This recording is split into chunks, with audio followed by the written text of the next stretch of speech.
job if he's interested. One problem, he's employed by the Clippers for 2 more seasons. And don't forget that LeBron is signed with the Lakers for 3 more seasons. We're joined by FS1 NBA analyst Chris Broussard. Chris, what is the better job for the next 3 years? Are you going with Good question. the Clippers or are you going with the Lakers? Well, obviously, you want to wait and see what happens in free agency, who each team gets. But right now, Clippers, I don't even think it's close. The front office, I got the great Jerry West, probably the greatest executive in NBA history. Not probably, certainly. Lawrence Frank has done a good job.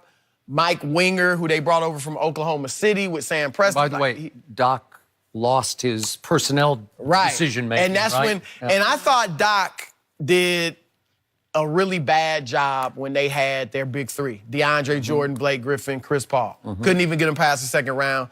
Now that he's just focused on coaching, I think he's done a terrific job. He might be coach of the year. So with, the front office is better, more stable.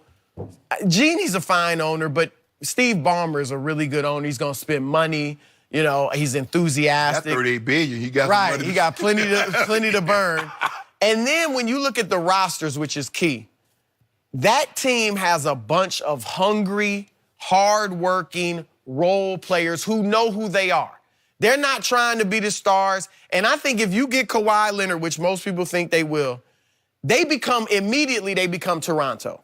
Because I think that's what Toronto has around Kawhi. They got a bunch of really good role players. I mean, Kyle Lowry's been an all-star here and there. But, you know, Montrezl Harrell, I like him. Lou Williams knows his role. Shea Gilgeous. What a role that is. Right. Just come in and shoot. That's it. They got no other responsibilities. And those are low-maintenance guys. They're all low maintenance. I don't know how you feel about Kawhi's maintenance, but I think it's low maintenance. Low maintenance. Load. The Lakers, even if you get AD, which is a big if, LeBron historically, and this is when he was younger, it still took him the year 2 to win the championship because maybe it's the adjustment, other stars adjusting to LeBron, him adjusting to other stars. But Cleveland, they won in the second year. Miami, they won in the second year. So if it gets to the second year, that's not to mention what are you going to put around Anthony Davis and LeBron. But if it gets to the second year that AD is there, and then you're talking about LeBron in his 18th season. So now, how great is he? He'll still probably be really good, but how much decline will there be in year 18? So for those reasons, I think the Clippers is a better job. It says, which is the better job over the next 3 years? Now, see, you said something very, very interesting. If the Clippers get Kawhi, if the Clippers get this. The Lakers get AD. Lakers already got LeBron. They already got a superstar.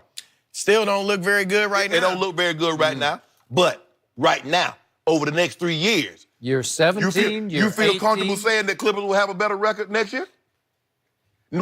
As we stand right now? Yeah.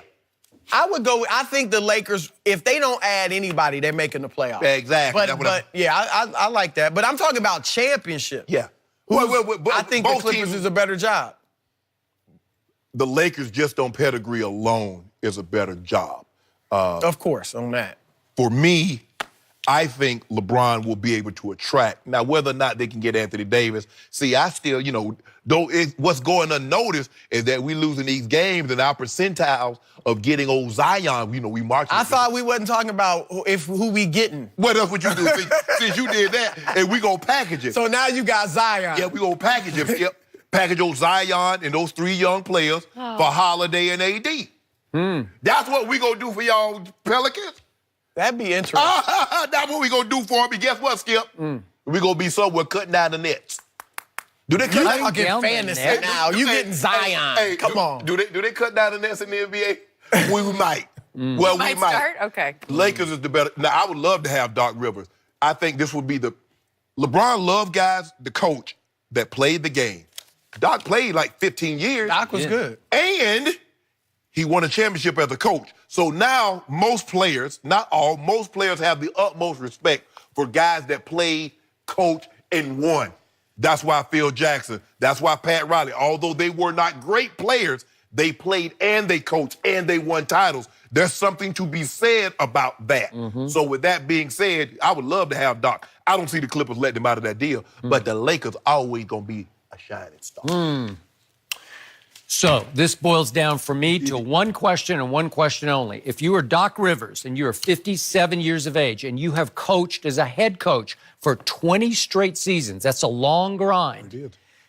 If you have your druthers, and again, we don't know the X factor of who's going to get whom, right? Correct. But in the big picture, would you rather win one more championship for the Clippers or the Lakers? Because if you go to the Lakers and win a championship, but I think it'd be huge. But it would just be business as usual. It's just another Lakers championship. What would be huger would be to win a championship for the Clippers. You mythical, Skip. Okay. Winning a championship with the Clippers. I still think the Lakers. Hey, what? Just because it's not been like a they while. haven't won them before. It's been a while, and you do it with LeBron. That would be huge.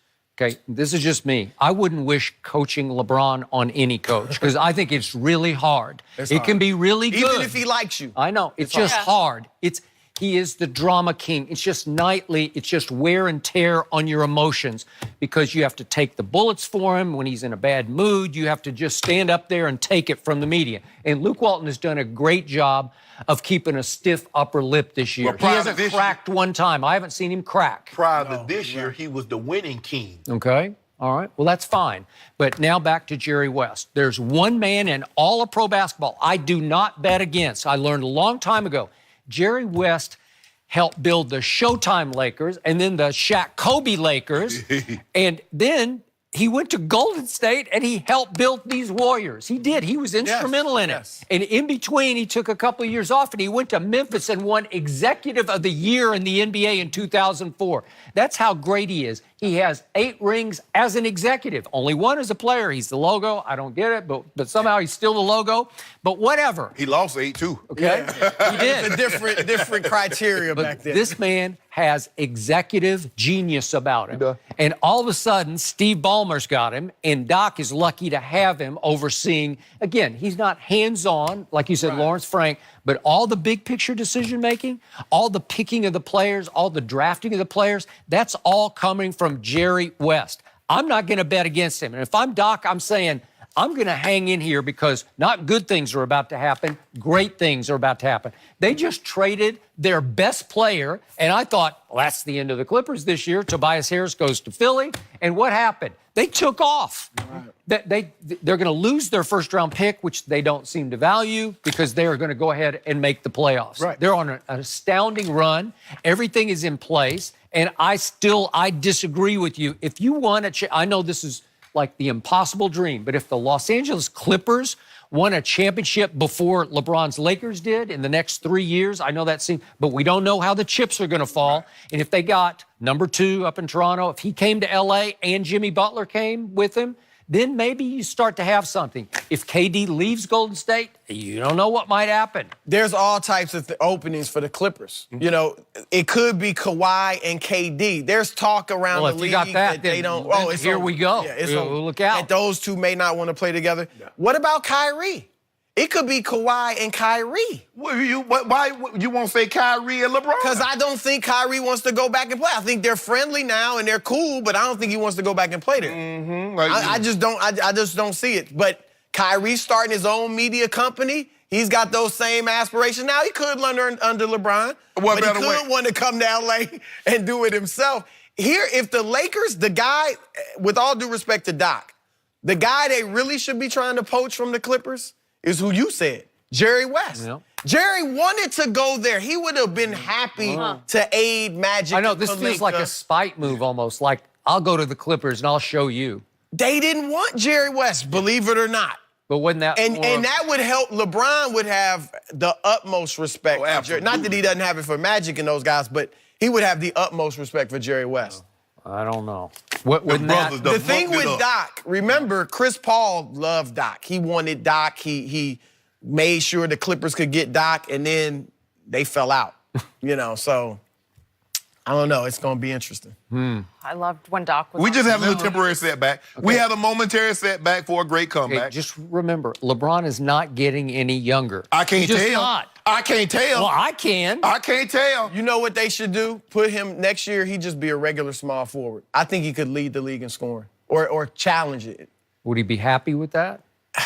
I don't think he can control the game anymore like he used. He can get the numbers. He can still score, but can he control the game like he used to? But you got to put him around players so he can control the game. He used to be able to control it even without players, like against Golden State in the finals, 2015. But those, you know what I'm saying? His and it would impact take the on the wear game and tear off of him. Right. The impact that he can impose on the game now is not what it used to be. So maybe we need, as the Eastern general manager said anonymously, he can't take 4 cadavers to the finals anymore. No. He needs some breathing human beings to get to the finals now, Skip. He never took cadavers. Cadavers. When they met Golden State, now he didn't take cadavers. They had Kyrie and Love, but once they got hurt, it was some cadavers out there. And then Kyrie got hurt the first game in overtime, like a minute into overtime. Kevin Love didn't even make it that far. And what about last year? But what about when Kyrie won a championship for LeBron? Was he a cadaver? Was he breathing? Was he breathing? I don't know. Why you keep doing that? Did he have a pulse? Second biggest shot in NBA history. I will give you that. How about this, Chris? Next to Ray. LeBron James is the only man to lead the NBA Finals in every statistical category. If it's a category they record, LeBron James led in it. And he's 3-6. That ain't why that. And he's a triple-double game 7. Unfortunately. And got a high game Jen with the little jab. We're not going to see the little more, subtle though. jab. Not this year. For you, at 2, Jenny? We got more to talk about with LeBron later. We're going to talk about some of his worst. He heard it. I just got to get it in. You guys talk over me. I got to make sure I remind you. I'm done. Occasionally, Chris, you're going to come back later, I think, for a little bit more LeBron. So we know Baker Mayfield and Dak are 2 of Skip's favorites, but who will have the better career? And then we will ask you too, Shannon. We'll tell you next.